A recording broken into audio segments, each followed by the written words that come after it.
नमस्कार। आज हम संविधान के एक काफी दिलचस्प अनुच्छेद पर बात करने वाले हैं। अनुच्छेद 156। जी हाँ, ये राज्यपाल के कार्यकाल से जुड़ा है। अक्सर चर्चा में रहता है, खासकर जब केंद्र राज्य संबंधों में कोई तनाव की स्थिति बनती है। बिल्कुल, और हमारे पास जो जानकारी है वो इसी अनुच्छेद की बारीकियों को खोलती है। कार्यकाल कितना, इस्तीफा कैसे, और वो सबसे अहम बात, हटाया कैसे जा सकता है। सही कहा। और आज हम इसी जानकारी के आधार पर ये समझने की कोशिश करेंगे कि राज्यपाल का पद मतलब कितना स्थायी है या कितना अस्थायी। हाँ, क्योंकि एक तरफ सुनने में आता है कि 5 साल के लिए नियुक्ति होती है, पर क्या वाकई ऐसा है या ये किसी और की मर्जी पर निर्भर करता है। मुझे लगता है अनुच्छेद 156 इसी पहेली को सुलझाता है। बिल्कुल, और यही इसकी खूबसूरती भी है और जटिलता भी। एक तरफ 5 साल का जिक्र, दूसरी तरफ राष्ट्रपति के प्रसादे पर्यंत। बड़ा विरोधाभासी लगता है ना? जी हाँ, तो चलिए सीधे अनुच्छेद के अंदर ही चलते हैं। पहला खंड, क्लॉज 1 क्या कहता है? क्लॉज 1 कहता है कि राज्यपाल अपने पद ग्रहण की तारीख से 5 वर्ष की अवधि तक पद धारण करेगा। सुनने में तो ये बिल्कुल साफ है। 5 साल मतलब फिक्स्ड टर्म। देखिए, पहली नजर में तो यही लगता है एक स्टैंडर्ड कार्यकाल, पर संविधान के शब्दों के मायने गहरे होते हैं।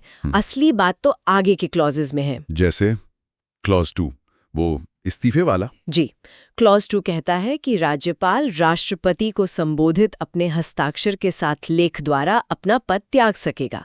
मतलब वो चाहें तो 5 साल से पहले भी इस्तीफा दे सकते हैं अपनी मर्जी से। ठीक है, तो 5 साल का कार्यकाल, उससे पहले इस्तीफे का विकल्प। लेकिन असली पेंच क्लॉज 3 में है, जैसा आपने कहा, राष्ट्रपति के प्रसाद पर्यंत। ये क्या चीज है? हाँ, यही सबसे महत्वपूर्ण हिस्सा है। क्लॉज 3 कहता है राज्यपाल राष्ट्रपति के प्रसाद पर्यंत पद धारण करेगा। प्रसाद पर्यंत मतलब during the pleasure of the president. बिल्कुल, जब तक राष्ट्रपति चाहें।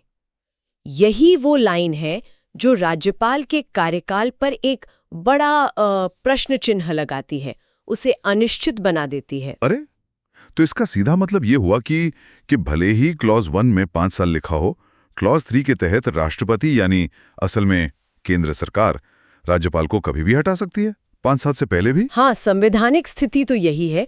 वो 5 साल एक तरह से कह सकते हैं अपेक्षित कार्यकाल है, लेकिन ये कोई गारंटीड या सुरक्षित कार्यकाल नहीं है। अल्टीमेट पावर राष्ट्रपति के पास ही है। और हटाने के लिए कोई कारण बताना भी जरूरी नहीं है, जैसा कि हमारी जानकारी कहती है।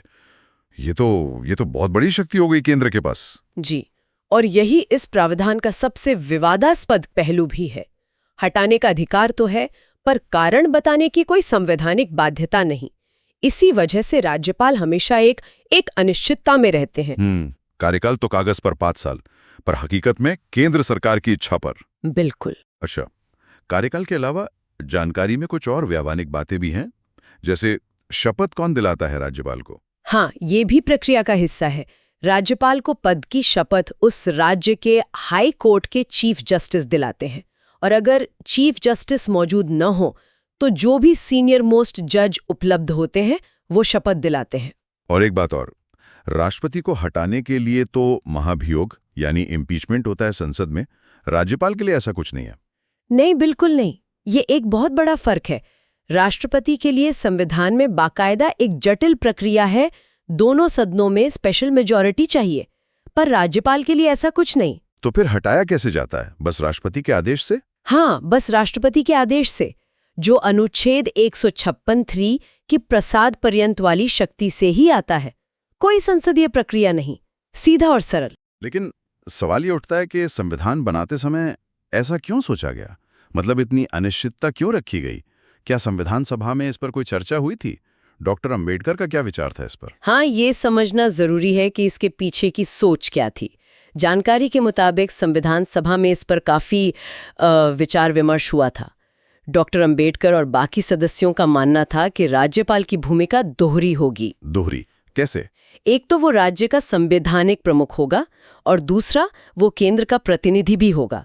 तो इस दोहरी भूमिका के लिए जरूरी था कि पद में कुछ स्थिरता हो, ताकि वो ठीक से काम कर सके, लेकिन साथ ही केंद्र का भी उस पर एक प्रभावी नियंत्रण बना रहे। नियंत्रण क्यों जरूरी माना गया? ताकि राष्ट्रीय एकता बनी रहे, ये सुनिश्चित हो कि राज्यों का शासन संविधान के हिसाब से चल रहा है या नहीं। तो ये प्रसाद पर्यंत वाला क्लॉज एक तरह का कह सकते हैं संतुलन बनाने का प्रयास था। अच्छा, तो स्थिरता और नियंत्रण के बीच का संतुलन। बिल्कुल, 5 साल का कार्यकाल स्थिरता और गरिमा देता है, और प्रसाद पर्यंत का प्रावधान केंद्र को ये शक्ति देता है कि अगर राज्यपाल संवैधानिक दायरे से बाहर जा रहे हैं या कोई गंभीर स्थिति है तो उन्हें हटाया जा सके। एक तरह का चेक मैकेनिज्म। मतलब संविधान बनाने वाले चाहते थे कि राज्यपाल राज्य की भी सुने, पर जरूरत पड़ने पर केंद्र का निर्देश मानने को बाध्य भी हो। ये संतुलन साधना तो व्यवहार में काफी मुश्किल लगता होगा। मुश्किल तो है, बहुत ही नाजुक संतुलन है ये, और भारतीय राजनीति में अक्सर इस पर बहस होती है कि ये संतुलन सच में सध पाता है या नहीं, या फिर हमेशा केंद्र का पल्ला भारी रहता है। अच्छा, ये तो हो गई संवैधानिक मंशा। अब जरा वर्तमान स्थिति पर आते हैं। जैसा हमारी जानकारी बताती है, क्या राज्यपाल वाकई में 5 साल पूरे कर पाते हैं? अक्सर नहीं। जानकारी यही कहती है कि व्यवहार में ऐसा कम ही होता है। औसत कार्यकाल देखें तो शायद 3-4 साल के आसपास ही रहता है। 3-4 साल, 5 की जगह। हाँ, कई राज्यपाल या तो कार्यकाल पूरा होने से पहले हटा दिए जाते हैं या फिर उनसे इस्तीफा ले लिया जाता है। खासकर जब केंद्र में सरकार बदलती है तो ये ज्यादा देखने को मिलता है। तो ये तो इस बात का सबूत है कि वो प्रसाद पर्यंत वाला सिद्धांत सिर्फ किताबी नहीं है, बल्कि जमीनी हकीकत है। बिल्कुल, ये दिखाता है कि राज्यपाल का कार्यकाल काफी हद तक केंद्र की राजनीतिक इच्छा पर निर्भर करता है। हाल के कुछ उदाहरण भी हैं शायद, जैसे तमिलनाडु के राज्यपाल आर.एन. रवि, वो 2021 से हैं। जी, और उनका मामला दिलचस्प है। उनके और तमिलनाडु सरकार के बीच कई बार सार्वजनिक रूप से मतभेद और टकराव देखने को मिले हैं। इसके बावजूद वो पद पर बने हुए हैं। तो ये क्या दिखाता है? यही दिखाता है कि जब तक केंद्र सरकार चाहेगी, मतलब जब तक वो राष्ट्रपति के प्रसाद पर्यंत हैं, वो पद पर रह सकते हैं, भले ही राज्य सरकार उनसे कितनी भी असहमत क्यों ना हो। और इसी तरह पश्चिम बंगाल के राज्यपाल सीवी आनंद बोस का भी उदाहरण है, जो 2022 से नियुक्त हैं। ये नियुक्तियां भी केंद्र के भरोसे को ही दर्शाती हैं। बिल्कुल, ये सब अनुच्छेद 156(3) की शक्ति के उदाहरण हैं। दूसरी तरफ हमें इस्तीफे या जल्दी हटने के उदाहरण भी मिलते हैं, जैसे झारखंड के राज्यपाल अर्जुन मुंडा का 2023 में इस्तीफा देना। हाँ, वो शायद राजनीतिक कारणों से हुआ होगा। संभवतः ये दिखाता है कि राज्यपालों का बदलना या हटाया जाना अक्सर केंद्र की नीतियों या प्राथमिकताओं में बदलाव का संकेत होता है। लेकिन ये जो प्रवृत्ति है कि राज्यपाल आते जाते रहते हैं, क्या ये केंद्र राज्य संबंधों पर असर नहीं डालती? मतलब एक अस्थिरता सी नहीं आती? असर तो डालती है, बिल्कुल डालती है। जब राज्यपालों को सिर्फ केंद्र के एजेंट की तरह देखा जाने लगता है या उन्हें विशुद्ध राजनीतिक कारणों से हटाया या नियुक्त किया जाता है, तो इससे राज्यों का केंद्र पर भरोसा वो कम हो सकता है। संघीय ढांचे में तनाव बढ़ सकता है। अच्छा, इस पूरे मसले पे हमारी न्यायपालिका मतलब सुप्रीम कोर्ट, उसका क्या कहना है? जानकारी में 2024 के एक दृष्टिकोण का जिक्र है। जी, सुप्रीम कोर्ट ने कई बार इस पर अपनी राय रखी है। जानकारी के मुताबिक 2024 में भी कोर्ट ने ये बात दोहराई कि राज्यपाल का कार्यकाल राष्ट्रपति की इच्छा पर निर्भर करता है। ये कोई टेन्योर्ड यानी सुरक्षित पद नहीं है। लेकिन कुछ और भी कहा कोर्ट ने। हाँ, कोर्ट ने ये भी जोड़ा कि प्रसाद पर्यंत का मतलब मनमानापन नहीं होना चाहिए। मतलब राज्यपाल को हटाने का फैसला वो आर्बिट्ररी नहीं होना चाहिए, उसके पीछे कुछ वाजिब कारण होने चाहिए। पर अगर कारण बताना जरूरी ही नहीं है, जैसा हमने पहले बात की, तो फिर ये कैसे पता चलेगा कि फैसला मनमाना था या नहीं? ये तो मुश्किल है ना। हाँ, यही व्यवहारिक चुनौती है। सुप्रीम कोर्ट ने सिद्धांत तो बता दिया, लेकिन जब तक कारण बताना अनिवार्य नहीं है, किसी राज्यपाल के लिए ये साबित करना बहुत मुश्किल है कि उसे मनमाने ढंग से हटाया गया है। तो व्यवहार में हटाने का अधिकार लगभग निरंकुश जैसा ही रहता है। केरल वाले मामले से भी ये बात साफ होती है शायद। आरिफ मोहम्मद खान साहब का मामला। हाँ, उनका मामला भी इसी डायनामिक को दिखाता है। वो 2019 में नियुक्त हुए थे, तो अनुच्छेद 156(1) के हिसाब से तो उनका कार्यकाल 2024 तक चलना चाहिए था। लेकिन उनके और केरल सरकार के बीच भी काफी टकराव हुए, खासकर कुछ बिलों को लेकर। जी बिल्कुल, काफी विवाद रहे। अब देखिए, अनुच्छेद 156(3) के तहत केंद्र सरकार यानी राष्ट्रपति उन्हें कभी भी हटा सकते थे, खासकर इतने विवादों के बाद। पर उन्हें हटाया नहीं गया। नहीं हटाया गया। तो ये भी राष्ट्रपति की इच्छा का ही उदाहरण है। उनका पद पर बने रहना भी उतना ही प्रसाद पर्यंत था जितना किसी का हटाया जाना। ये फिर से यही दिखाता है कि कार्यकाल पूरी तरह से केंद्र के राजनीतिक विवेक और आकलन पर निर्भर करता है। तो अगर हम इस पूरी चर्चा को समेटें तो अनुच्छेद 156 एक तरह की दोधारी तलवार है। कह सकते हैं, एक तरफ 5 साल का मानक कार्यकाल देकर पद को स्थिरता और गरिमा देने की कोशिश है, और दूसरी तरफ राष्ट्रपति के प्रसाद पर्यंत का प्रावधान रखकर सारा नियंत्रण केंद्र के हाथ में दे दिया है। बिल्कुल सही। ये व्यवस्था राज्यपाल को एक बड़ी अनोखी पोजीशन में रखती है।